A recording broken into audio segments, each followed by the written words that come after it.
The signal in the void. The silent patrol, the Earth vessel. Titanfall moved through the darkness of deep space like a predator stalking through tall grass. Captain Marcus Vale stood on the bridge with his arms crossed, watching the sensor displays paint their endless picture of nothing. He was a man built like a steel beam, with gray scattered through his dark hair and eyes that had seen too many years of service to be surprised by much anymore. The fringe territories were supposed to be quiet, and for 8 months, they had been exactly that. His crew operated with the smooth efficiency of people who had worked together long enough to function as a single organism. Lieutenant Jennifer Park managed communications, her fingers dancing across her console as she monitored the hundreds of automated signals that crisscrossed this region of space. Chief Engineer Robert Nakamura kept the Titanfall running perfectly from his domain deep in the ship's core, where the reactor hummed with barely controlled fury. Dr. Sarah Williams ran the medical bay with the precision of someone who had served in 3 different war zones before joining this peaceful patrol assignment. Ensign Thomas Wright piloted the vessel with the steady hands of youth, guided by rigorous training. This was the reality of humanity's place in the galactic community. Earth had joined the vast civilization of thousands of alien species only 15 years ago, and humans were still viewed as the newcomers, the primitives from a backwater world that nobody had bothered to visit until humans developed their own crude faster-than-light engines. The major powers of the galaxy gave Earth the jobs nobody else wanted. Patrol the empty regions, watch for anomalies that never appeared, file reports that nobody read. Marcus had made peace with that reality. Humanity was paying its dues, learning the rules of a game that had been played for millions of years before the first human looked up at the stars and wondered. But some nights when the darkness pressed close and the sensors showed nothing but void, Marcus wondered if this was really what humans had reached for the stars to find. An endless bureaucracy where every species knew its place and stayed there. The desperate transmission. Everything changed when Jennifer's console erupted with sound. The young lieutenant jerked upright in her seat, her eyes going wide as static and garbled noise filled the bridge. Marcus crossed to her station in 4 long strides, his peaceful contemplation shattered by the sudden spike of adrenaline that came from years of training. "Report," he said, his voice cutting through the chaos.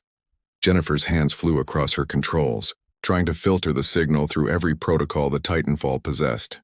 "Distress call, Captain. It's badly damaged, but I'm getting fragments. Someone is in serious trouble." The speakers crackled and hissed as Jennifer worked her magic. Slowly, painfully, words began to emerge from the static. They were in Galactic Standard, the common language that allowed thousands of species to communicate, but the accent was unfamiliar and the desperation was universal. "Please, anyone who can hear this. We are under attack. Our shields have failed and our engines are gone. They are boarding us. We have 217 souls aboard, including 38 younglings. Please, if anyone can hear this, we are dying." The message repeated, each cycle weaker than the last. Marcus felt something cold settle in his chest. Whoever was calling had been transmitting for a long time, hoping that someone, anyone, would hear them and care enough to respond. "Get me a location," Marcus ordered, "and find out who they are." Jennifer worked in silence for nearly a minute, her face growing more grim with each passing second. "Signal is coming from approximately 7 light hours away, Captain. The transmission signature matches the Velnar Research Collective. They're a scientific species, non-military. They explore and study astronomical phenomena. According to our database, they have no weapons capability and no political influence in the Galactic Council." Marcus pulled up everything the Titanfall's computer had on the Velnar. They were a species of tall, graceful beings who lived for the pursuit of knowledge. They had been part of the galactic community for over 400 years, contributing countless discoveries to the collective understanding of the universe. They bothered nobody, threatened no one, and asked for nothing except the freedom to explore and learn. And now they were dying while calling for help that would never come. "What's attacking them?"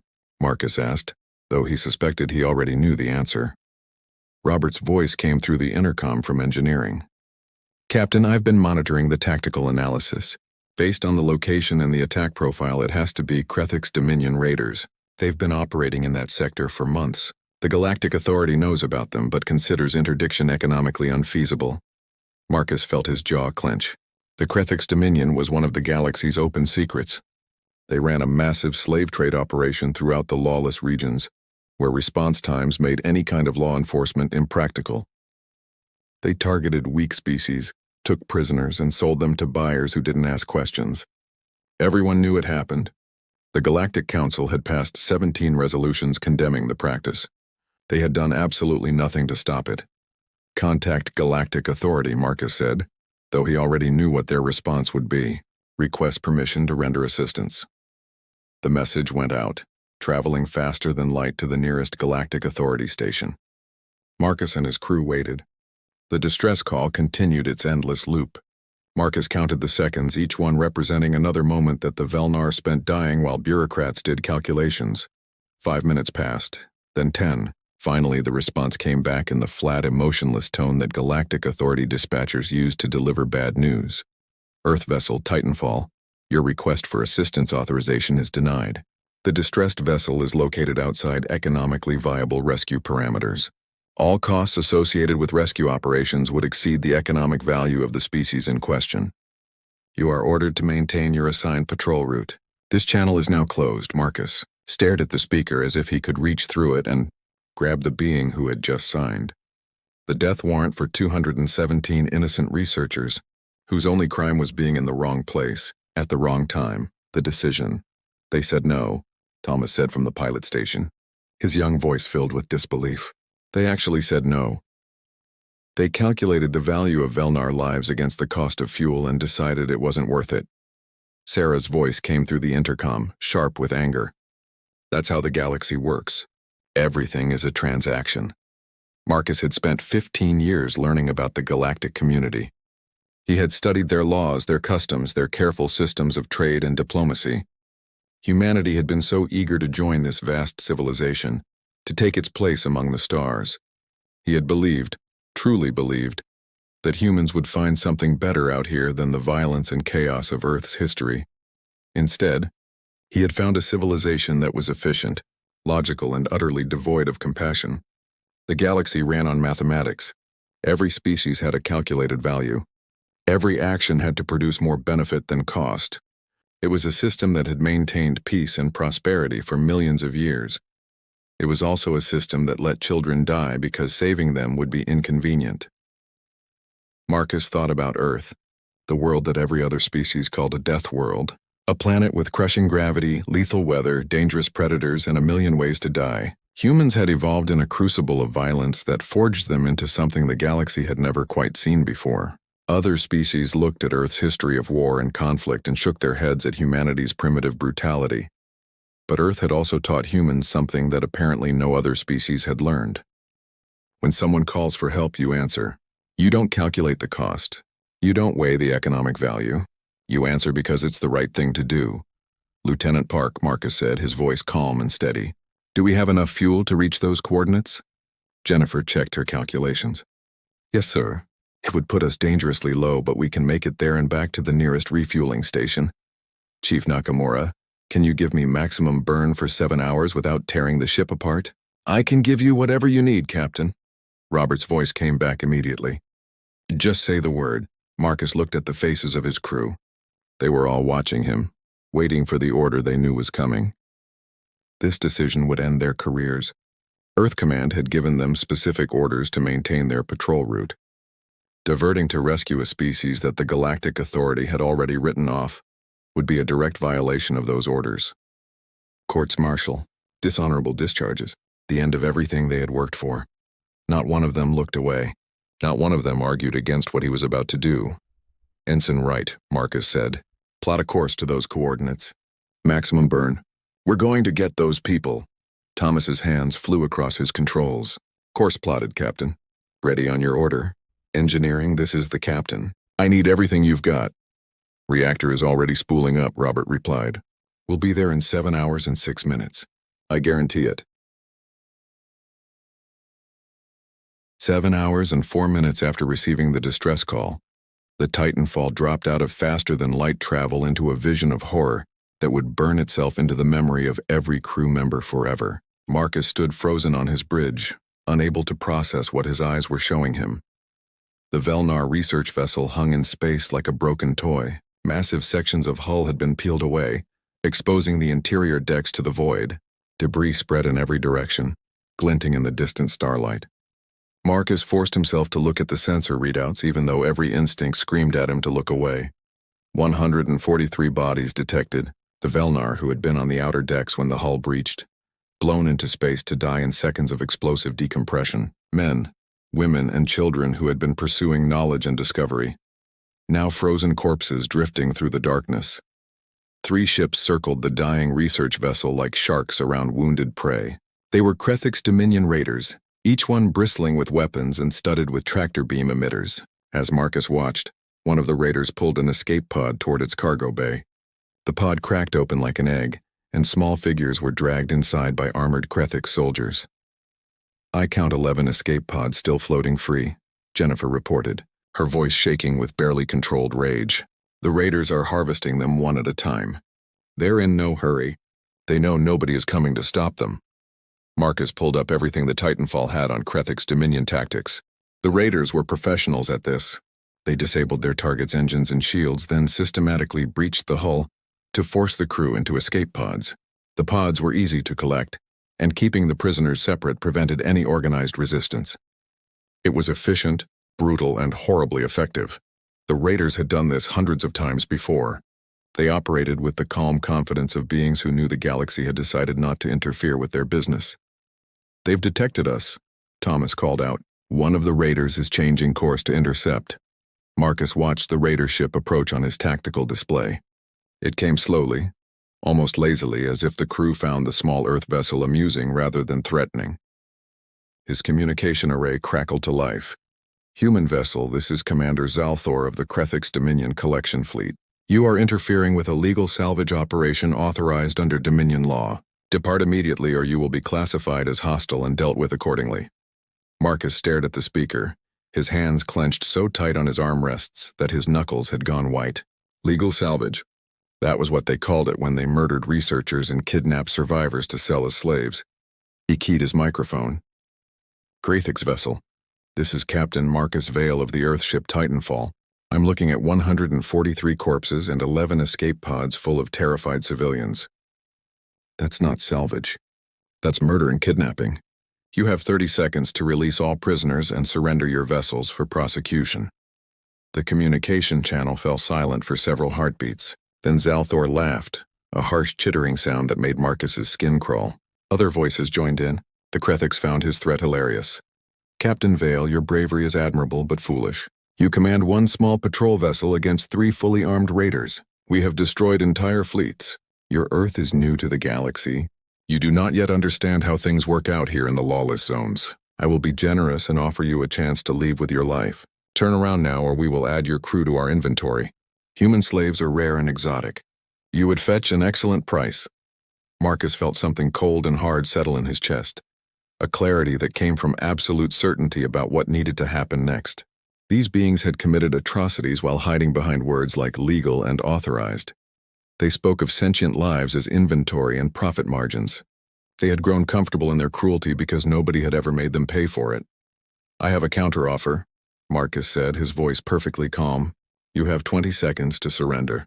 After that, I'm going to show you what happens when you hurt people humans care about." Zalthor laughed again. 15 seconds, Marcus continued. "I suggest you use them to pray to whatever gods your species believes in. 10 seconds. Consider this your only warning. You are insane, human. We will destroy you. 5 seconds. This is your last chance." Zalthor's voice had lost its amusement. Now it carried an edge of genuine anger. "You will regret this." "Time's up," Marcus said and cut the connection. He looked at Jennifer. "Lieutenant Park, target the raider that's approaching us. Chief Nakamura, divert all power to the main gun." "Targeting solution locked," Jennifer reported. "All power to the railgun. Ready to fire on your command, Captain." Marcus looked at the raider ship on his tactical display. It was twice the size of the Titanfall, with shields and armor designed to withstand the energy weapons that civilized species used. The Krethiks had raided for decades, growing wealthy and powerful while the galaxy looked the other way. They had never faced Deathworlders before. "Fire," Marcus said. The Titanfall's main railgun spoke with a voice that shook the entire ship. In the vacuum of space there was no sound, but the recoil was tremendous. The railgun was humanity's answer to the energy weapons that other species favored. Instead of lasers or particle beams, it fired solid tungsten slugs accelerated to 30% of light speed by massive electromagnetic coils. The projectile crossed the distance to the Krethix Raider in less than a second. The Raider's shields, designed to deflect and dissipate energy weapons, might as well have been tissue paper. The tungsten slug hit the Raider's forward section with the force of a tactical nuclear weapon. The entire front half of the Raider simply ceased to exist. The metal didn't melt or burn. It atomized, converted to plasma by the incomprehensible kinetic energy of the impact.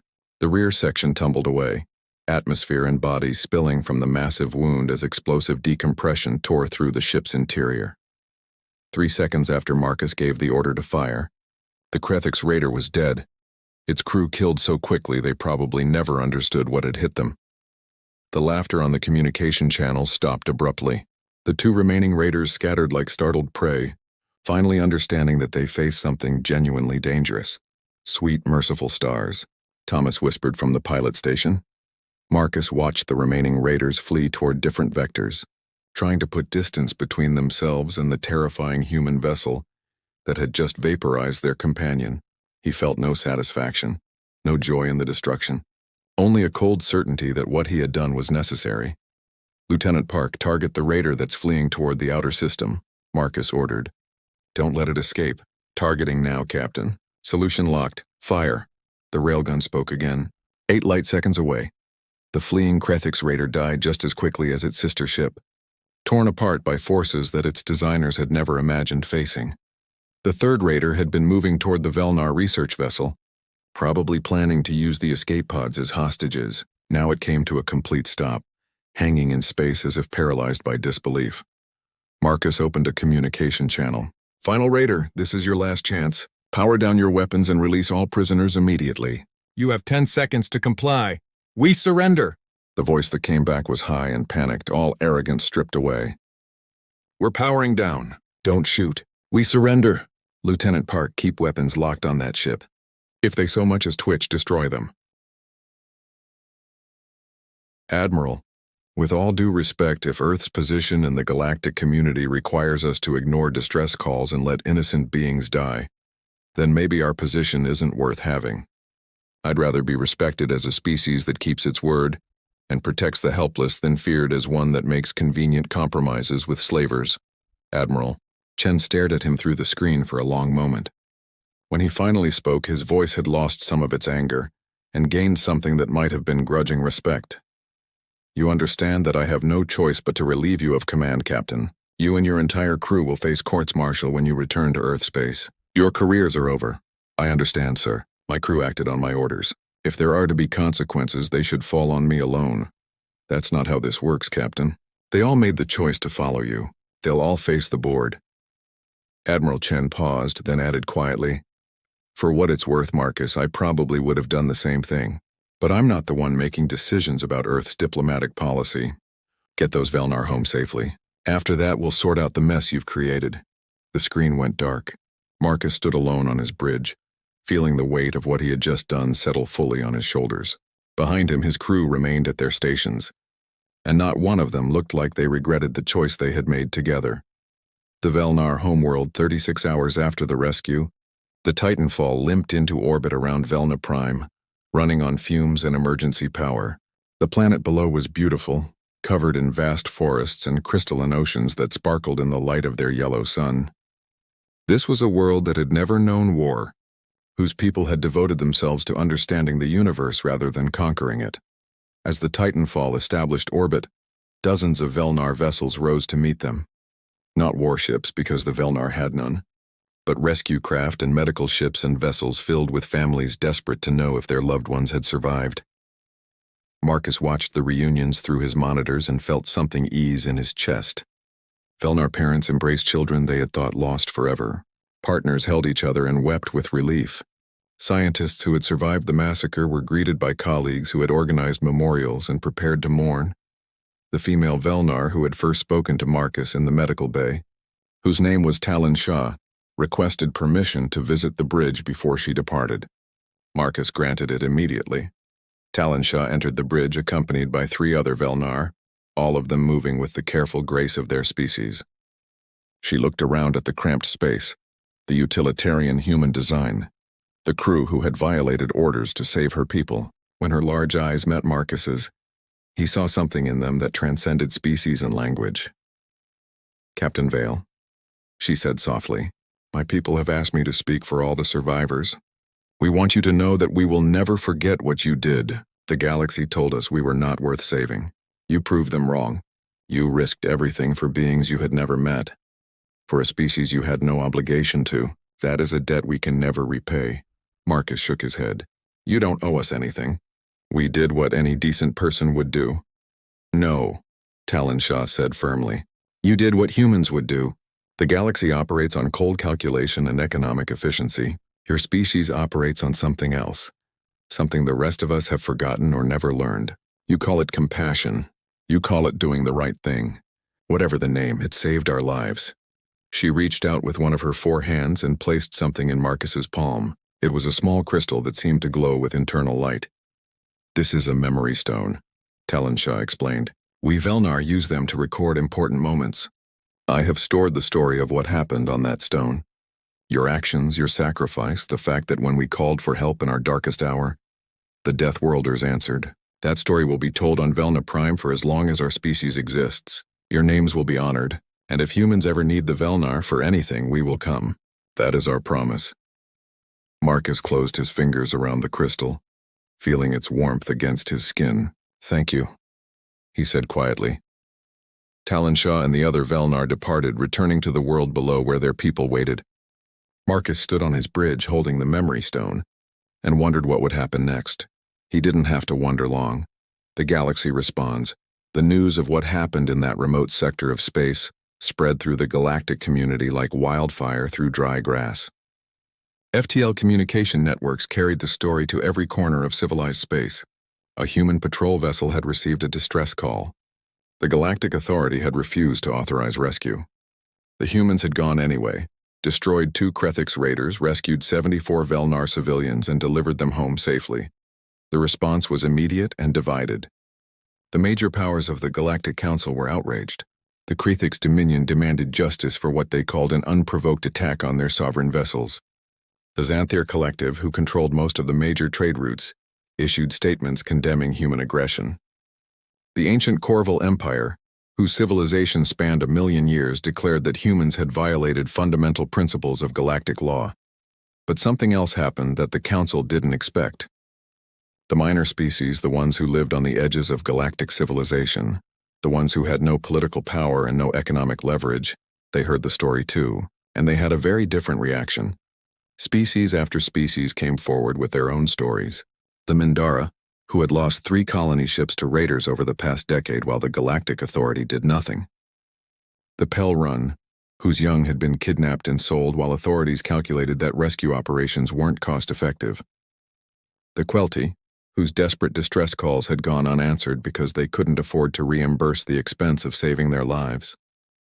Dozens of species, hundreds of incidents, a pattern that had existed for so long that everyone accepted it as normal. The strong preyed on the weak, and the galactic community looked the other way because intervention was expensive and the victims were insignificant. Until the humans showed that it didn't have to be that way. Within a week of the Titanfall's arrival at Velna Prime, something unprecedented happened. The minor species began organizing.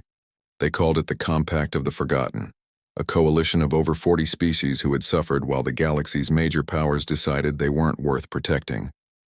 They had no military strength, no economic leverage, and no political influence, but they had a voice, and they had a story about Deathworlders who cared more about doing the right thing than following the galaxy's cruel mathematics.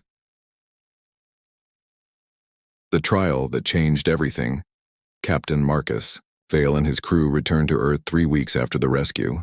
They were immediately placed under arrest and confined to quarters while the legal machinery of Earth Command ground into motion. Courts-martial were scheduled. Charges were filed. The process that would end their careers and probably see them imprisoned began with bureaucratic efficiency. Earth's government was terrified. The diplomatic fallout from the Titanfall incident had been catastrophic. Major galactic powers were threatening trade sanctions. The Krethix Dominion was demanding Marcus be handed over for trial under their laws. The Galactic Council was discussing whether to expel humanity from the community entirely. The trial was held in Earth Command headquarters in Geneva, broadcast to the entire planet, and, through FTL communication, to the galaxy beyond. Marcus and his crew stood in their dress uniforms, facing a panel of judges who would decide their fate. The prosecution presented their case with devastating precision. The crew of the Titanfall had violated direct orders. They had engaged in combat without authorization. They had attacked vessels belonging to a sovereign nation. They had endangered Earth's position in the galactic community. They had acted with reckless disregard for the consequences of their actions. All of it was true. Marcus didn't deny a single charge. He simply stood and listened as his career was systematically destroyed. Then it was the defense's turn. Marcus's attorney called no witnesses, presented no evidence to dispute the facts of the case. Instead, she asked Marcus a single question. Captain Vale, if you could go back to that moment when you received the Velnar distress call, knowing everything you know now about the consequences, would you make the same choice? Marcus looked directly at the judges. Yes, without hesitation. Even knowing it would end your career?